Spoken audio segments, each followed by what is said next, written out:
One of the big new features in iOS 18 is the ability to apply dark mode to your home screen. That means your icons and your wallpaper, which of course reduces glare when you're using your phone at night, but also it looks really, really cool in my opinion. To turn on dark mode for our icons, I'm simply going to tap and hold my home screen and then press Edit in the top left corner.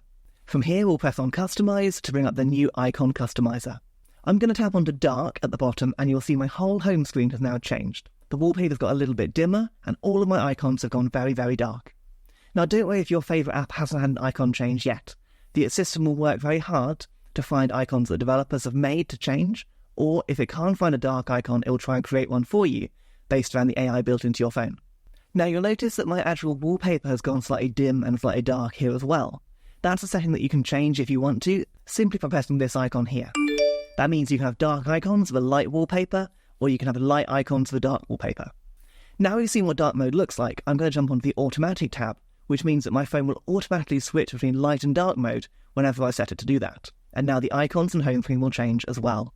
And I can quickly check this out by simply activating Siri and ask you to turn on dark mode. Just like that, my icons and home screen have all changed to match the new dark mode on my system. And of course, if I go into Control Center, I can then enable light mode and it will all change back again just like you'd expect.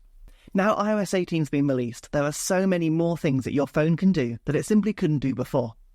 I spent my summer playing with iOS 18, and I've made a ton of quick tip videos on my channel down below, but excitingly I've also written my first ebook. I've called it 100 Quick Tips for iOS 18, and if you follow the link below, I promise you're going to find things that you never knew your phone could do now you've updated to iOS 18. I'll see you next time.